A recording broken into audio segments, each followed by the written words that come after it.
आज हम जीवन सफलता सूत्र नंबर 14 को डिस्कस करेंगे।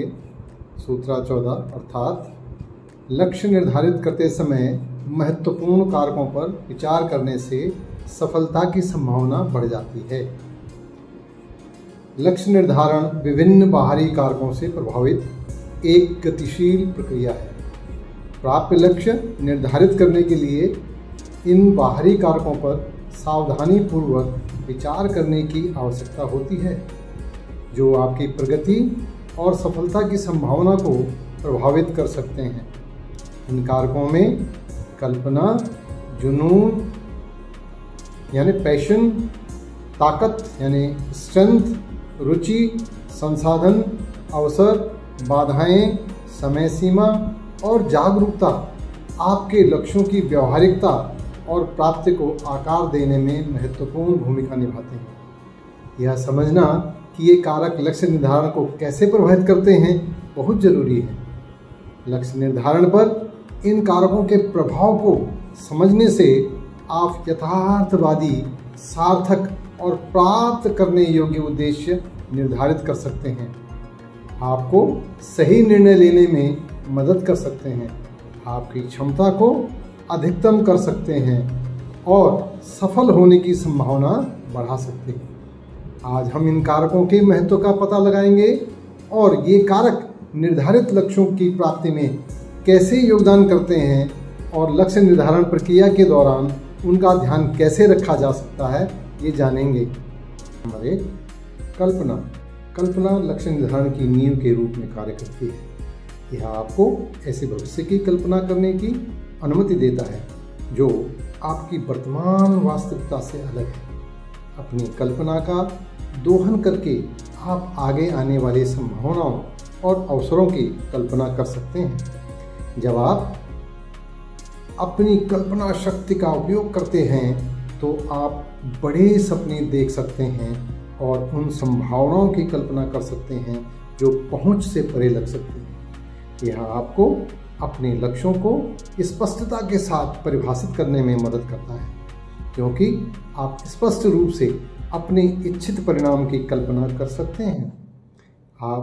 कल्पना आपकी रचनात्मकता को बढ़ावा देती है, जिससे आप लीक से हटकर सोचने और लक्ष्यों को प्राप्त करने के लिए नवीन तरीकों पर विचार करने में सक्षम होते हैं। यह वह चिंगारी है जो आपके भीतर आग जलाती है, आपको अपने सपनों को मूर्त उद्देश्यों में बदलने की दिशा में पहला कदम उठाने के लिए प्रेरित करती है। इस प्रकार दिन रात अपने भविष्य की कल्पना करें और अपना लक्ष्य परिभाषित करें, उसे तैयार करें और निर्धारित करें। नंबर 2, जुनून यानी पैशन।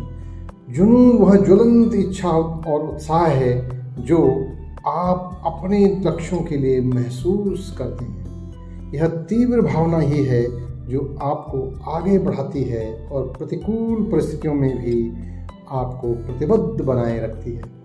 जुनून भावनात्मक ईंधन प्रदान करता है जो आपको आपके लक्ष्यों की ओर ले जाता है। यह किसी चीज़ के प्रति आपका गहरा उत्साह और तीव्र इच्छा है जो आपको बाधाओं का सामना करते हुए भी आगे बढ़ने के लिए मजबूर करती है। जुनून भावनात्मक ईंधन प्रदान करता है जो आपको आपके लक्ष्यों की ओर ले जाता है। यह किसी चीज़ के प्रति आपका गहरा उत्साह और तीव्र इच्छा है जो आपको बाधाओं का सामना करते हुए भी आगे बढ़ने के लिए प्रोत्साहित करता है। जब आप अपने लक्ष्य के प्रति जुनूनी होते हैं तो आप उन्हें हासिल करने के लिए आवश्यक समय और प्रयास लगाने की अधिक संभावना रखते हैं। जुनून आपको केंद्रित, ऊर्जावान, पूरी तरह से व्यस्त और समर्पित रखता है, आपके कार्यों को उद्देश्य और अर्थ से भर देता है। यह आपको रास्ते में आने वाली असफलताओं और चुनौतियों से पार पाने के लिए आवश्यक लचीलापन और दृढ़ संकल्प प्रदान करता है।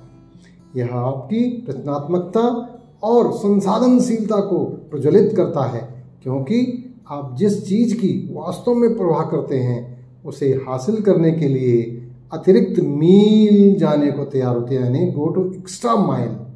इसलिए अपने जुनून के अनुरूप ही अपना लक्ष्य चुनें और सफलता का आनंद लें। जैसे आपको कविताएं लिखने में बहुत अच्छा लगता है और आप घंटों सोचते रहते हैं और अपनी सोच को कविता के रूप में कागज पर रख देते हैं।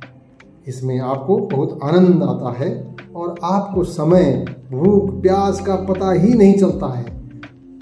तब आप अपना लक्ष्य इस दिशा में निर्धारित कर सकते हैं, क्योंकि इससे आपको स्थायी खुशी मिलेगी। तीसरा, शक्ति। शक्ति का तात्पर्य बाधाओं को दूर करने और हम आपके लक्ष्यों को प्राप्त करने के मार्ग पर बने रहने के लिए आवश्यक मानसिक, भावनात्मक और शारीरिक दृढ़ता से है। शारीरिक शक्ति यह सुनिश्चित करती है कि आपके पास अपने उद्देश्यों को आगे बढ़ाने के लिए ऊर्जा और जीवन शक्ति है। यह आपको शारीरिक रूप से कठिन कार्यों को सहने और लंबी और कठिन यात्राओं के दौरान दृढ़ रहने की अनुमति देता है। दूसरी ओर मानसिक शक्ति आपको सकारात्मक मानसिकता बनाए रखने और प्रतिकूल परिस्थितियों का सामना करने में भी लचीला बना रहने में मदद करती है। ताकत में लचीलापन, अनुशासन और बदलती परिस्थितियों के अनुकूल ढलने की क्षमता शामिल है। यह आपको आत्मसंदेह, भय और असफलताओं से उबरने की शक्ति देता है, जिससे आप अपने उद्देश्यों पर ध्यान केंद्रित रख पाते हैं। यह आपको असफलताओं से निपटने, असफलताओं से सीखने और आवश्यकतानुसार अपनी रणनीतियों को अपनाने की क्षमता से सुसज्जित यानी लैस करता है। ताकत यानी शक्ति आपको आत्मविश्वास के साथ बाधाओं और असफलताओं से निपटने में सक्षम बनाती है, जिससे आपके लक्ष्यों को प्राप्त करने के प्रति आपकी प्रतिबद्धता मजबूत होती है। यह आपको असुविधा को स्वीकार करने और अपने आराम क्षेत्र से बाहर निकलने में सक्षम बनाता है, यानी कंफर्ट जोन से बाहर निकलने के साथ। यह जानते हुए कि विकास और प्रगति अक्सर चुनौतियों की दूसरी तरफ होती हैं, ताकत अभ्यास, आत्मचिंतन और अपनी सीमाओं का सामना करने की इच्छा से विकसित होती है। इसलिए लक्ष्य निर्धारित करते समय अपनी मूल ताकत पर विचार करें। उदाहरण के लिए, यदि आप प्रयोग में बहुत अच्छे होते हैं यानी एक्सपेरिमेंटलिस्ट हैं, तो आप शोध में, रिसर्च के साथ में जा सकते हैं, जांच, इन्वेस्टिगेशन के क्षेत्र चुन सकते हैं। उस दिशा में अपना लक्ष्य निर्धारित कर सकते हैं। चौथा, रुचि। रुचि किसी विशेष लक्ष्य या उद्देश्य, विषय, गतिविधि या परिणाम के लिए हमारी जिज्ञासा, उत्साह और जुनून के स्तर को संदर्भित करती है। प्राप्य लक्ष्य निर्धारित करने में रुचि महत्वपूर्ण भूमिका निभाती है। जब आप वास्तव में अपने लक्ष्यों में रुचि रखते हैं, तो आप उन्हें प्राप्त करने के लिए प्रेरित, समर्पित और लगातार बने रहने की अधिक संभावना रखते हैं। किसी लक्ष्य को प्राप्त करने के परिणाम या प्रक्रिया में ईमानदारी से रुचि रखने से आप अपना समय, ऊर्जा और प्रयास पूरे दिल से निवेश करने की अधिक संभावना रखते हैं। आपकी रुचियां अक्सर आपके मूल्यों, शक्तियों और व्यक्तिगत झुकावों के साथ संरेखित होती हैं, जिससे लक्ष्य अधिक सार्थक और आगे बढ़ने के लिए उत्साहित होता है। जब आप अपने हितों के अनुरूप लक्ष्य निर्धारित करते हैं, तो आपको आंतरिक प्रेरणा का अनुभव होने की अधिक संभावना होती है, जो आपकी प्रतिबद्धता और समर्पण को बढ़ावा देता है और बाधाओं को दूर करने और कठिनाइयों के माध्यम से दृढ़ रहने की प्रेरणा देता है, जिससे आपकी इस यात्रा के अधिक सुखद और फायदेमंद हो जाती है। किसी लक्ष्य में सच्ची रुचि आपको केंद्रित रहने, प्रेरित रहने, चुनौतियों पर काबू पाने और चुनौतियों या असफलताओं का सामना करने में सक्षम बनाती है। इसके अलावा रुचि निरंतर सीखने और सुधार को बढ़ावा देती है, क्योंकि आप स्वाभाविक रूप से उन क्षेत्रों में अपने ज्ञान और कौशल का विस्तार करने के अवसर तलाशते हैं जो आपको आकर्षित करते हैं। अपने लक्ष्यों को अपनी रुचियों के साथ जोड़कर आप अपनी प्राकृतिक शक्तियों और झुकावों का लाभ उठाते हुए, जिससे सफलता और व्यक्तिगत संतुष्टि और पूर्ति की संभावना काफ़ी बढ़ जाती है। इसलिए अपने हित और रुचि का लक्ष्य निर्धारित करें, न कि अपने मित्र, माता पिता आदि के कहने पर। निर्णय लेने के लिए माता पिता शिक्षकों की मदद अवश्य लें, लेकिन अंततः आप लक्ष्य आपकी रुचि का होना चाहिए। 5वां, संसाधन। जब आप अपने लक्ष्य को प्राप्त करने का प्रयास करते हैं तो संसाधन अर्थात उपलब्ध उपकरण, कौशल, ज्ञान, सहायता प्रणालियां मदद करते हैं। ये संसाधन मूर्त या अमूर्त हो सकते हैं और आपके उद्देश्यों को आगे बढ़ाने और प्राप्त करने की आपकी क्षमता को बहुत प्रभावित कर सकते हैं। मूर्त संसाधनों में वित्तीय पूंजी, प्रौद्योगिकी, उपकरण या भौतिक संपत्तियां हो सकती हैं। अमूर्त संसाधनों में शिक्षा, विशेषज्ञता, नेटवर्क, परामर्श या परिवार और दोस्तों से भावनात्मक समर्थन हो सकते हैं। आवश्यक संसाधनों तक पहुंच होने से आपके लक्ष्यों की ओर प्रगति आसान हो जाती है, आपका आत्मविश्वास बढ़ता है और आपकी सफलता की संभावना बढ़ जाती है। उपलब्ध संसाधनों की पहचान और उपयोग करने से आपको बाधाओं को दूर करने और चुनौतियों से अधिक प्रभावी ढंग से निपटने में मदद मिल सकती है। पर्याप्त संसाधन आपकी क्षमताओं को बढ़ा सकते हैं, वृद्धि और विकास के अवसर प्रदान कर सकते हैं और आपको अपने लक्ष्यों की दिशा में कार्य करने में सक्षम बना सकते हैं। इसके विपरीत सीमित संसाधन चुनौतियां पैदा कर सकते हैं और ऐसे में रचनात्मक समस्या समाधान की आवश्यकता होती है। प्रभावी लक्ष्य योजना और कार्यान्वयन के लिए उपलब्ध संसाधनों की पहचान करना और उनका लाभ उठाना आवश्यक है। इसलिए अपने पास उपलब्ध संसाधनों की पहचान करें और उनकी प्रायोज्यता के आधार पर संबंधित लक्ष्य निर्धारित करें। जैसे आप भारतीय पुलिस सेवा में जाना चाहते हैं, यानी IPS बनना चाहते हैं, लेकिन आपके माता पिता अपनी वित्तीय स्थिति के कारण 12वीं पढ़ाने के बाद आगे पढ़ाई का खर्च वहन नहीं कर सकते और उसके बाद आपसे मदद की उम्मीद भी करते हैं।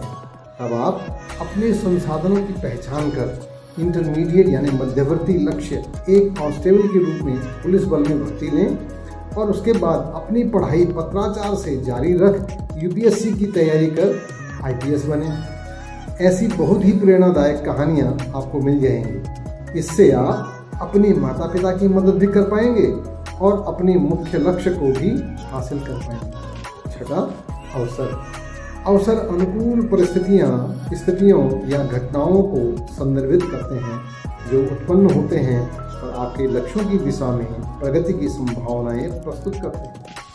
ये अवसर विभिन्न स्रोतों से उभर कर आ सकते हैं, जैसे पेशेवर नेटवर्क, सामाजिक संबंध, कनेक्शन, तकनीकी प्रगति या बदलते बाजार रुझान या स्थितियां और अप्रत्याशित घटनाएं। लक्ष्य निर्धारण में अवसरों को पहचानना और उनका लाभ उठाना महत्वपूर्ण है, क्योंकि वे आपकी प्रगति को गति दे सकते हैं और नई संभावनाओं के द्वार खोल सकते हैं। संभावित अवसरों के प्रति सक्रिय और चौकस रहने से आप रणनीतिक निर्णय ले सकते हैं और अपने लक्ष्यों को तदनुसार अनुकूलित कर सकते हैं। अवसर विकास, सहयोग, सीखने या दृश्यता के लिए नए रास्ते प्रदान कर सकते हैं। वे नई संभावनाओं के द्वार भी खोल सकते हैं, आपके क्षितिज का विस्तार कर सकते हैं और आपकी प्रगति को गति दे सकते हैं।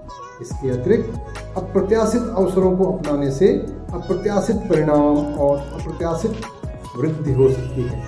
इसलिए बिना देर किए अपने गंतव्य तक यानी लक्ष्य तक की यात्रा के दौरान सामने आने वाले अवसरों का लाभ उठाएं। कहते हैं सुवश्य शीघ्रम, क्योंकि अवसर केवल एक बार ही दस्तक देता है।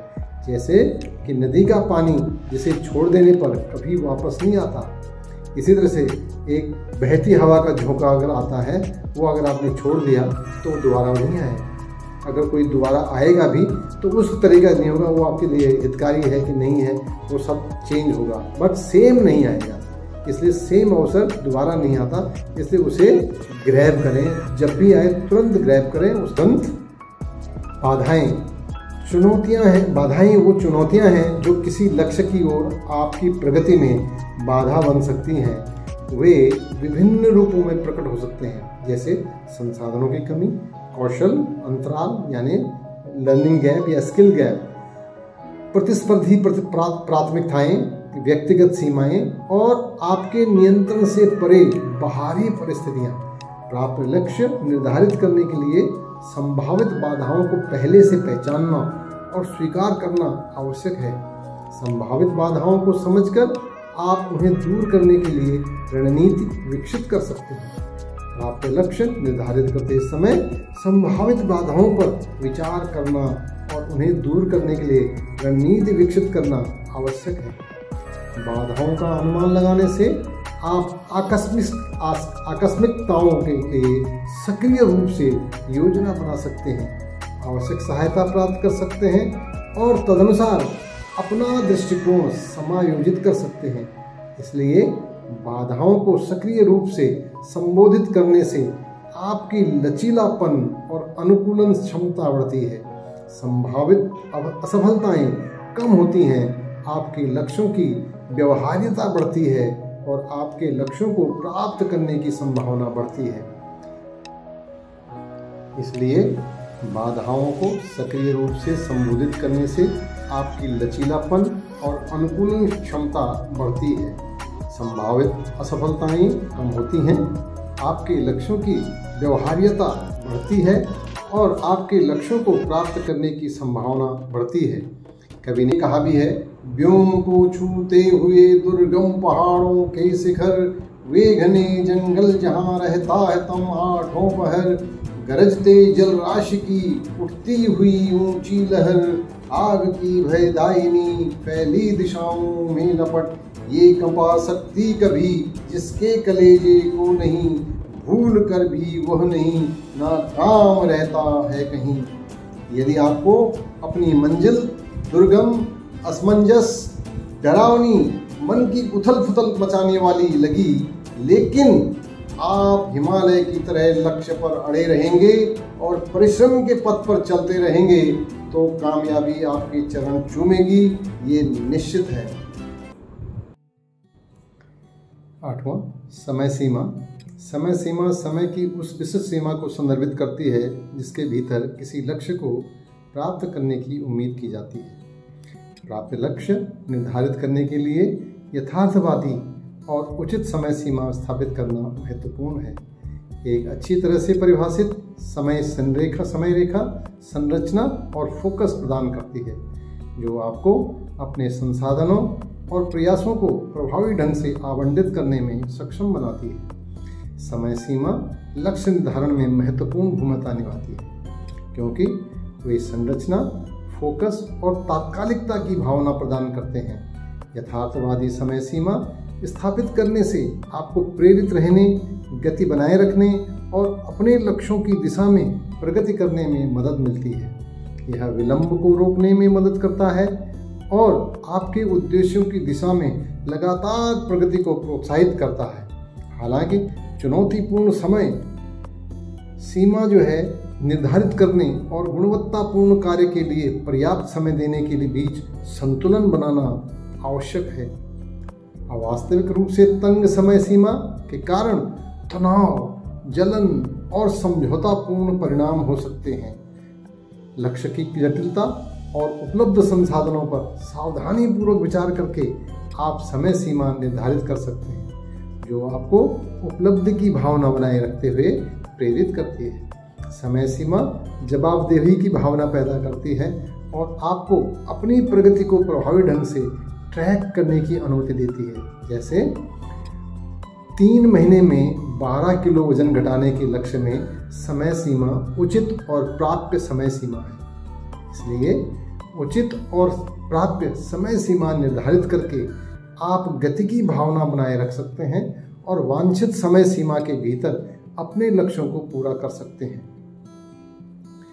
इस प्रकार कल्पना दृष्टि को जागृत करती है, जुनून ड्राइव को बढ़ावा देता है और ताकत बाधाओं को दूर करने के लिए आवश्यक लचीलापन प्रदान करती है। रुचि आपके प्रयासों को बनाए रखने के लिए आवश्यक आंतरिक प्रेरणा और जुनून पैदा करती है। संसाधन आपके लक्ष्यों की ओर प्रभावी ढंग से आगे बढ़ने के लिए आवश्यक उपकरण और सहायता प्रदान करते हैं। अवसर विकास और उन्नति के लिए अनुकूल परिस्थितियां और अवसर पैदा करते हैं। संभावित बाधाओं को पहचानना और उन्हें दूर करने के लिए रणनीतियों की योजना बनाना आपके लचीलेपन और अनुकूलनशीलता को बढ़ावा देता है। इसके अतिरिक्त ऐसे कई कारक हैं जो लक्ष्य प्राप्त करने की संभावना को बढ़ाते हैं। लक्ष्य निर्धारित करते समय इन महत्वपूर्ण कारकों पर सावधानीपूर्वक विचार करने से सफलता की संभावना बढ़ जाती है। ऐसे कारकों को ध्यान में रखना और उन्हें आकांक्षाओं और परिस्थितियों के साथ संरेखित करना सुनिश्चित करना ही मंजिल तक ले जाता है। लक्ष्य निर्धारित करते समय ध्यान रखने योग्य कुछ महत्वपूर्ण बातें मैं यहाँ बता रहा हूँ। पहली मूल्य और प्राथमिकताएं। अपने मूल मूल्यों यानी जो वैल्यूज हैं और आपके लिए सबसे अधिक मायने रखने वाले मूल्यों पर विचार करें। इस बात पर विचार करें कि आपके लक्ष्य इन मूल्यों के साथ कैसे संरेखित होते हैं और क्या वे जीवन में आपकी समग्र प्राथमिकताओं में योगदान करते हैं। जैसे देश का चरित्र अच्छा हो, इसके लिए आपका लक्ष्य देश के भविष्य अर्थात बच्चों के चरित्र का निर्माण करना होना चाहिए। अतः आपका लक्ष्य शिक्षक या प्रधानाचार्य होना चाहिए। दूसरा, प्रेरणा। लक्ष्य के पीछे अपनी आंतरिक और बाहरी प्रेरणाओं को पहचानें। यह समझने से कि आप एक विशेष परिणाम क्यों प्राप्त करना चाहते हैं आपको प्रतिबद्ध और केंद्रित रहने में मदद मिलेगी, खासकर चुनौतीपूर्ण समय के दौरान। अतः आप अपना लक्ष्य अपने आदर्श के अनुसार सुनिश्चित करने की कोशिश करें। जिनको भी आप अपना आदर्श मानते हो, जो भी उनके अंदर जो क्वालिटीज़ हों, जो भी उनकी जो एक्शंस हों, जो भी उनकी जो विशेषताएं हों, उसके हिसाब से जिसकी वजह से आप उनको अपना आदर्श समझते हैं, उनके अनुरूप जो है आप अपना लक्ष्य निर्धारित कर सकते हैं, जिससे कि आपको आपके जो जितनी भी आपकी इच्छाएं होंगी वो पूर्ण होंगी। आपके मन के जितने भी विचार होंगे, आपके मन में जो भी चीज़ें होंगी वो सब। अब तीसरा, यथार्थवाद और प्रासंगिक। अपने वर्तमान प्राप्त संसाधनों, कौशल और बाधाओं को देखते हुए अपने लक्ष्य की व्यवहार्यता का आकलन करें। हालांकि महत्वाकांक्षी लक्ष्य निर्धारित करना महत्वपूर्ण है, लेकिन उन्हें उचित समय सीमा के भीतर वास्तविक रूप से प्राप्त करने योग्य भी होना चाहिए। अवास्तविक लक्ष्य निराशा और हताशा का कारण बन सकते हैं। जैसे यदि इस समय आप 12वीं क्लास में वाणिज्य या कला यानी ह्यूमैनिटीज या कॉमर्स सेक्शन में स्ट्रीम में हों और आप डॉक्टर या इंजीनियर बनने का लक्ष्य चुनते हैं, तो यह अवास्तविक और अप्रासंगिक लक्ष्य निराशा और हताशा का कारण बन जाएगा। चौथा, मापनीयता। सुनिश्चित करें कि आपके लक्ष्य मापने योग्य हैं और उन्हें वस्तुनिष्ठ रूप से ट्रैक किया जा सकता है।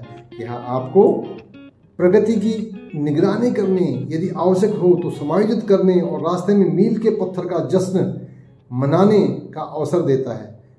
मापने योग्य लक्ष्य स्पष्टता प्रदान करते हैं और आपको जवाबदेह बने रहने में मदद करते हैं। जैसे पहले भी बताया था कि 12वीं कक्षा में 95% अंक प्राप्त करना एक मापने योग्य लक्ष्य है, जिसे आप unit test, terminal test, half yearly आदि में भी इसको मेजर कर सकते हैं, माप सकते हैं।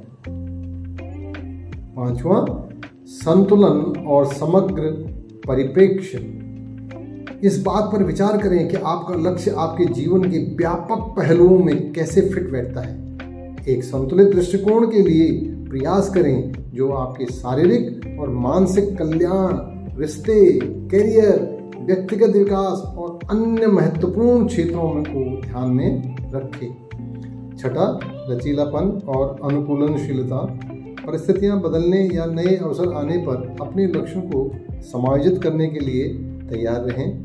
कभी कभी अप्रत्याशित घटनाओं या नई जानकारी के कारण आपको अपनी मूल योजना को संशोधित करने की आवश्यकता हो सकती है।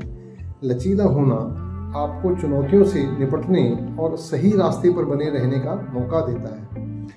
आप एग्जाम्पल ले लें बहते पानी का। तो बहते पानी में आप देखें, जहाँ कहीं भी बहता पानी कहीं रुकावट उसके रास्ते में आती है तो वो तुरंत दाएं बाएं देख करके जहाँ भी अनुकूल परिस्थितियाँ उसको नज़र आती हैं और वो उधर से निकल पड़ता है। अब इसी का एग्जाम्पल आप चाहे देख लें, हमने एनक्रोचमेंट कितनी कर ली हो, तो केदारनाथ हो या कुल्लू हो, दोनों ही स्थिति में आपने देखा कि एनक्रोचमेंट से जो रुकावटें आई उससे उसने अपना रास्ता फिर भी बना लिया। एक ठीक इसी तरह से आप चींटी को देखें तो एक चींटी जो है जब उस अपने रास्ते में चलती है और उसके रास्ते में जब अपने साइज़ से ज़्यादा बड़ा साइज़ उसको ऑब्स्टिकल नज़र आता है तो वो ये नहीं देखती कि दाएं बाएं क्या देखना है, दाएं बाएं देख करके वो देखती है कि उसी पर टक्कर नहीं मारती रहती, दाएं बाएं देखती जहाँ पर उसको मौका मिलता है और चाहे रास्ता क्यों ही लंबा क्यों ना हो, लेकिन उसको विश्वास होता है कि इस रास्ते से मैं पहुँच जाऊँगी अपने गंतव्य तक, और नहीं तो वहाँ टक्कर मारती रहूँगी और कोई फ़ायदा नहीं होने वाला।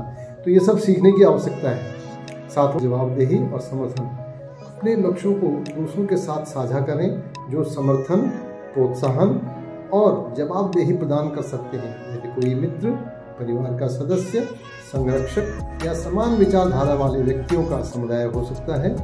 नियमित जांच करना और प्रगति अपडेट यानी अद्यतन आपको प्रेरित और प्रतिबद्ध रहने में मदद कर सकते हैं। जैसे यदि आप प्रधानाचार्य बनना चाहते हैं तो इसकी अपने शिक्षक, माता पिता और अपने स्कूल या किसी अन्य स्कूल के प्रधानाचार्य से जरूर चर्चा करें। 8वां, चिंतन और पुनर्मूल्यांकन, यह सुनिश्चित करने के लिए नियमित रूप से अपने लक्ष्यों का मूल्यांकन करें कि वे अभी भी आपकी आकांक्षाओं और प्राथमिकताओं के अनुरूप है।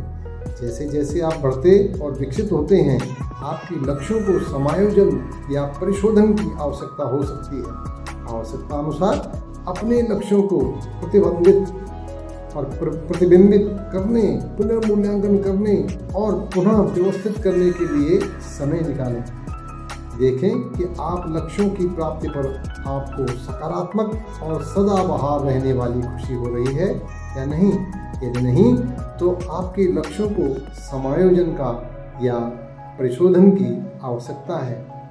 तो निष्कर्ष इस तरह से निकाल सकते हैं कि इन गुणों को संयोजित करते समय और इन कारकों का लाभ उठाते हुए आप अपनी लक्ष्य निर्धारण प्रक्रिया को अनुकूलित कर सकते हैं, अपनी पूरी क्षमता को उन्मुक्त कर सकते हैं, अपनी क्षमताओं को बढ़ा सकते हैं, सफलता और व्यक्तिगत पूर्ति की संभावनाओं को बढ़ा सकते हैं। इन कारकों पर विचार करके आप सार्थक, यथार्थवादी लक्ष्य निर्धारित कर सकते हैं जो आपको सख्ती से कार्य करने और सफलता प्राप्त करने के लिए प्रेरित और प्रोत्साहित करते हैं। इन सूत्रों का पालन करें और आगामी जीवन सफलता सूत्र के लिए इस चैनल को देखना न भूलें। इन सूत्रों को अपने दोस्तों के साथ भी साझा करें।